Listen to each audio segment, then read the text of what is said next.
नमस्कार दोस्तों, स्वागत है आप सभी का हमारे यूट्यूब चैनल साहित्य और सृजन की दुनिया में। तो दोस्तों, आज की ये वीडियो है वन लाइनर और यहाँ पर हम बात करेंगे, यानी कि आज प्रश्नोत्तरी ये करेंगे पाश्चात्य काव्य शास्त्र पर। ठीक है, तो आप चाहे हिंदी साहित्य की किसी भी परीक्षा की तैयारी क्यों ना कर रहे हों, आप लोगों के लिए बहुत महत्वपूर्ण प्रश्नोत्तरी है। तो ध्यान से देखिएगा, ये पहला पार्ट है, दूसरा पार्ट में इसका जल्दी ही अपलोड कर दूंगी। पहला प्रश्न है, इलियट ने परंपरा का संबंध किससे जोड़ा है? किससे जोड़ा है? तो यहाँ पर संस्कृति से जोड़ा है और ये बहुत अहम अहम प्रश्न यहाँ लिए गए हैं। सो आप लोग इनको बहुत अच्छे से याद कर लीजिएगा। तो इलियट का परंपरा का सिद्धांत है, तो इन्होंने परंपरा का जो संबंध है वो संस्कृति से जोड़ा है। दूसरा हमारा प्रश्न है, इलियट ने किस आलोचना पद्धति का सूत्रपात किया था? तो इन्होंने व्यवहारिक आलोचना पद्धति का सूत्रपात किया था। नेक्स्ट हमारा प्रश्न है यहाँ पर, रिचर्ड की आलोचना पद्धति के मुख्य आधार क्या हैं? तो रिचर्ड की आलोचना पद्धति के जो मुख्य आधार है वो है मनोविज्ञान एवं अर्थविज्ञान। ध्यान रखना है, बहुत ही महत्वपूर्ण प्रश्न है ये। रिचर्ड की जो आलोचना पद्धति है उसका मुख्य आधार क्या है? ठीक है, तो मनोविज्ञान और अर्थविज्ञान याद रखना है। अगर हम रिचर्ड्स की ही बात करें कि वो आलोचक थे, वो किस प्रकार के आलोचक थे, तो जैसे हमने बताया मनोविज्ञान और अर्थविज्ञान जो है इनकी पद्धति का आधार है आलोचना पद्धति का, तो ये हुए मनोवैज्ञानिक यहाँ पर आलोचक। तो रिचर्ड्स मनोवैज्ञानिक आलोचक हैं।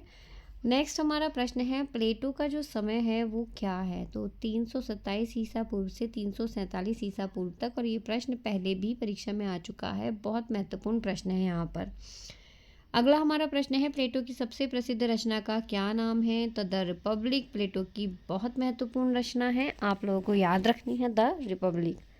नेक्स्ट हमारा सातवां प्रश्न है, अरस्तु की रचनाएं किस भाषा में हैं? तो भाषा बहुत यहाँ पर अहम है अरस्तु की, और वो भाषा है यूनानी यानी कि ग्रीक। तो अरस्तु की जो रचनाएं हैं वो यूनानी में है।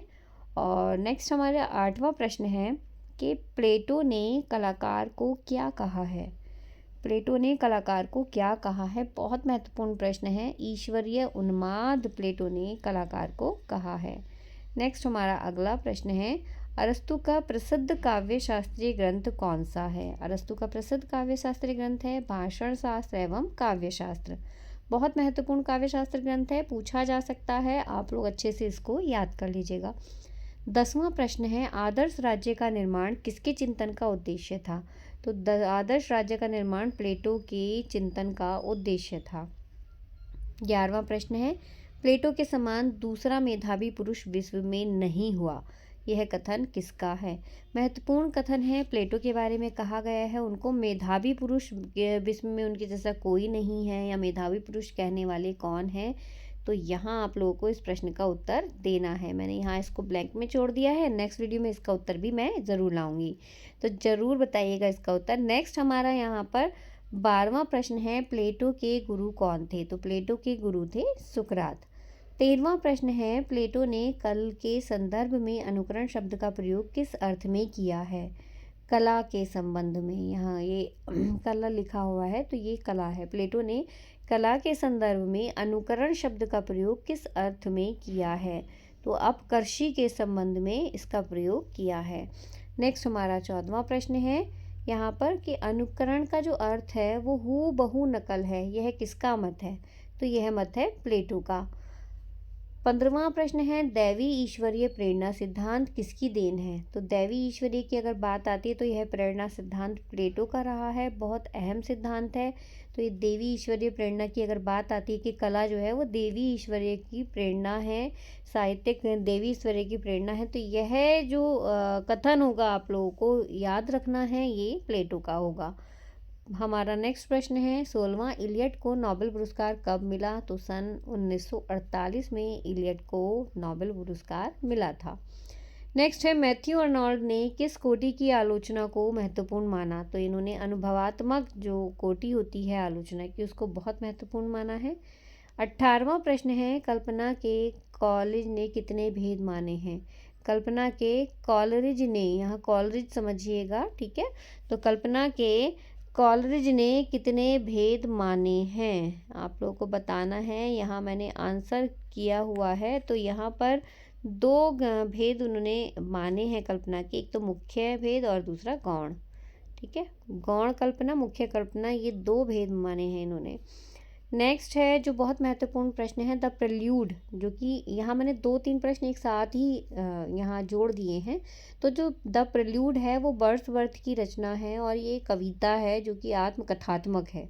ठीक है, तो ये जो द प्रल्यूड है इस कविता का रचना काल क्या है, तो वो है 1805।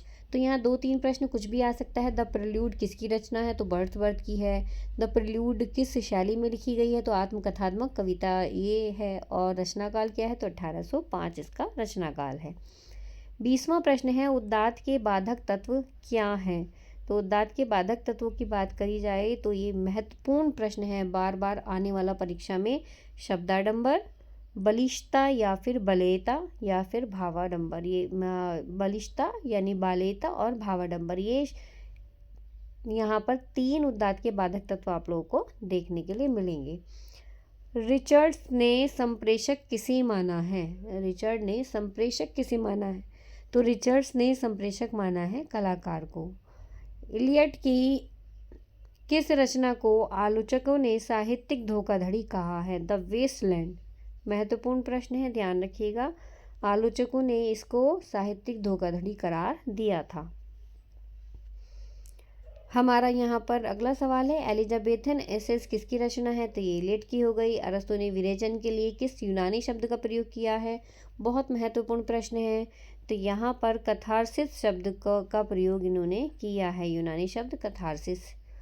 नेक्स्ट है हमारा 25वां प्रश्न, अरस्तु का त्रासदी के कितने अंग, अरस्तु ने त्रासदी के कितने अंगों को माना है या कितने अंग मानते हैं, तो अरस्तु ने त्रासदी के 6 अंग माने हैं। अगर वो नाम लिखवाने लगता है तो आप लोग को पता होना चाहिए, कथानक, चरित्र, विचार, संभाषण, संगीत और दृश्यता।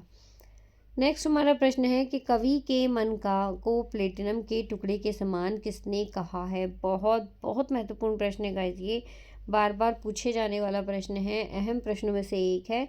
कवि के मन को प्लेटिनम के टुकड़े के समान किसने कहा, तो इलियट ने कवि के मन को प्लेटिनम के टुकड़े के समान कहा है। नेक्स्ट हमारा प्रश्न है, कॉलरिज की प्रसिद्धि का आधार ग्रंथ कौन सा है, तो ये है बायोग्राफिया लिटरेरिया, जो कॉलेज की प्रसिद्धि का आधार ग्रंथ माना जाता है। तो गाइज़ हम लोग आज की वीडियो तो होती है यहीं पर समाप्त। इसका दूसरा पार्ट बहुत सारे प्रश्नों के साथ मैं लेकर के आऊँगी। और हम लोगों की जो क्लासेस हैं यूपीएचसीएससी और यहाँ पर आप लोगों की यूजीसी नेट, साथ ही एचपीएससी और आरपीएससी की जल्द ही शुरू हो रही हैं।